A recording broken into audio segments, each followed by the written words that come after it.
Alright guys, this is Docm, and the other guys, you know them. Yeah, they have to be here. What's your name again? Steven. Infrared. Da, da, da, da, da. Yeah, just a little info for you guys. Yeah, I had another problem with my vent setup, and yeah, it got on my nerves. So I said, come on, infrared, you film it. So, this is my part, and infrared is filming it. So don't get confused about anything. To hit it up, I think we should talk about a thing I've been, thinking about a lot. It's varietal saplings. Correct me if I mispronounced it again. Like, I mean, we have three different trees, but only one sapling, and it usually bothers me. Yeah, I definitely agree. I'll say that my world, a lot of people will notice it's been the same save since September. So all the new stuff that's out, like the lapis lazuli and the new trees and all that kind of stuff, I don't get in my world except for outside where I've explored. But I've explored a ton, so it's like I have to go very, very, very far in order to find that wood. But I have lots of tree farms that just don't grow it, so I'd really like to be able to. I think it's a shame. It seems really stupid not to when we have, I mean, we already have different colored wool, we have the different half steps and stuff. All we need is a damage modifier on saplings, and then the trees are done. The programming implementation is stupidly easy. I could probably do it if I knew anything about modding Minecraft. It's just, you know, it seems like laziness not to do it. Honestly, so, I don't Notch, even I'm like the calling you out. I don't like the damage modifiers to how you get the different colored wools, dyes, and stuff. I wish they were just items. No, I really don't either. Yeah, I don't like it either, but it's, you know, a proven way to get something to work like that. So it would be bad for the server, but on the server we can just do, you know, like, well, no, on the server only we can do it because we're admins. But if we wanted to get the saplings for the players, you know, for free mart or whatever. Yeah, well, I mean, the problem is that until Essentials implements a way for us to do the damage multipliers on the signs, so people can just go to them and pick up whatever they want. You know, we have to kind of manually give people everything, like dyes and different colored wool.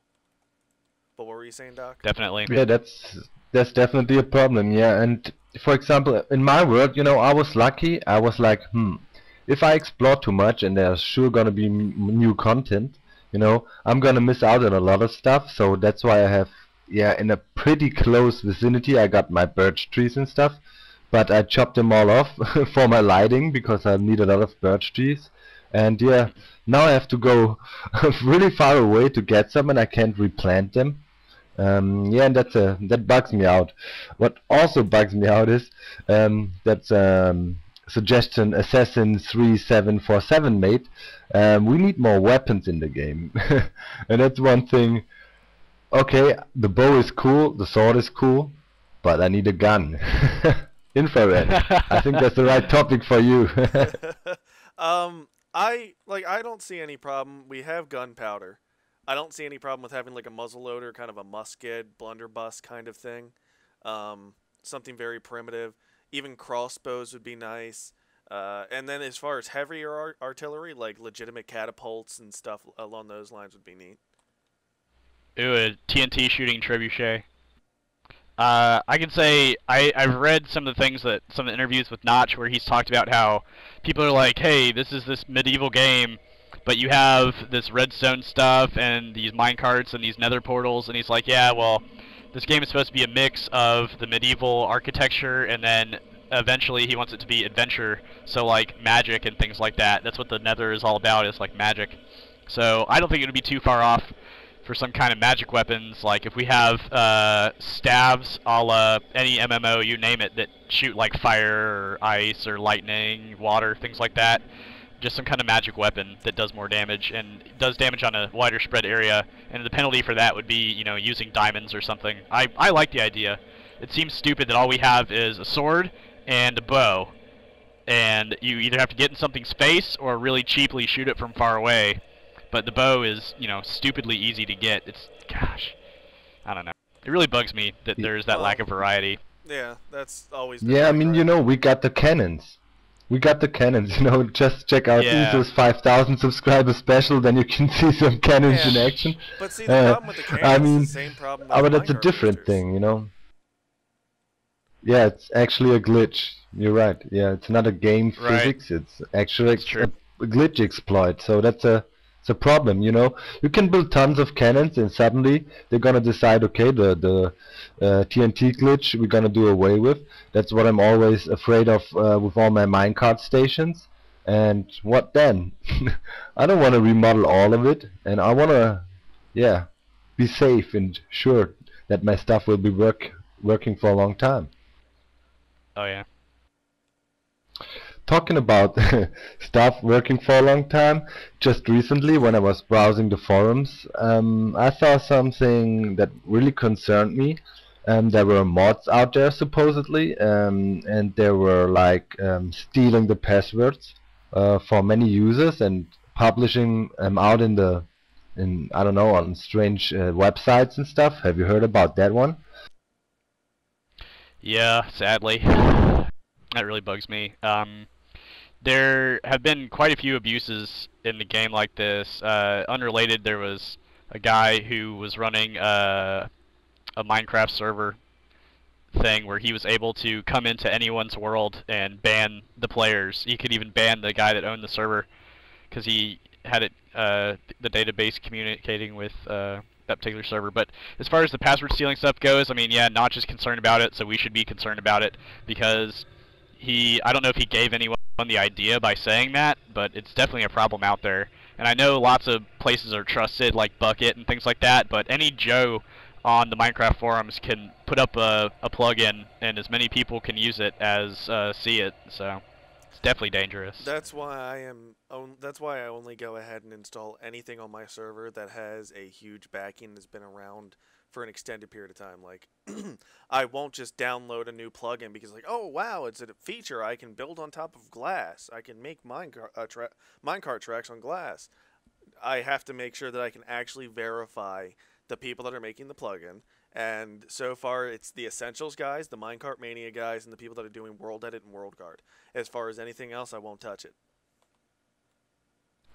Yeah, I think it's time that the functioning API is implemented for the mods. So, you know, that restricted access to the key parts of or key areas of the game code is ensured, and I think after that there will be no bigger problems with mods like that. And also I think if you stick with the trusted mods, I mean there are a lot of known modders out there, and you're kinda safe, but yeah, never 100%, that's for sure. Right on. It's going to be kind of difficult to do that. But then again, I mean, Minecraft has such a gigantic community that it's kind of hard to believe that you won't be able to identify who's going to be good. Like, just browsing on the forums, the official Minecraft forums, I know a bunch of people who have released stuff, and you don't know them because I mean they're not as big as like Essentials and Group Manager and stuff, but they make fantastic plugins. Like I used Plague Essentials for a while. A guy named Plague on the forums, dude's awesome. Makes this really compact, user-friendly plugin, and it's sad that it's kind of gone to the point where if you didn't kind of do a little bit of a history check on these people, you can't trust it.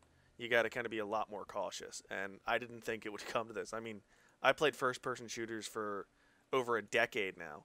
And, you know, with all the hackers and problems with that shit, plus, you know, going into the MMO worlds with people who like to do fishes and stupid shit, it sucks that it's hitting Minecraft. Yeah, but it's always been the same as you just mentioned. I mean, just be careful what stuff you install in your computer. I mean, it doesn't matter if it's a Minecraft mod or whatnot. Um, be careful what you do and just read the forums, read up carefully, and yeah, then you should be safe. I never had any trouble with that because yeah, Yeah. I don't have any And mods.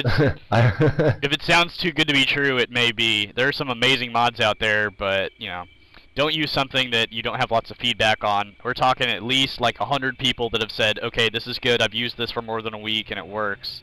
You know, definitely be careful about that. It's the same rule with buying anything in real life. You wanna be sure that you're, getting what they claim that you're getting. Right. I think that's good enough for part 2. Some Alright. interesting topics in there. Always keep in mind, give us feedback. We really enjoy it. Some of the topics we received from the last show we tried to talk about today. I hope you liked it, and stay tuned for part 3, which will be on Infrared's channel this time. No, I'm wrong. It's on Steven's channel. I'm sorry. Go check it out, and see you later, alligator. Alright, guys, take care. Get to my channel. Quick.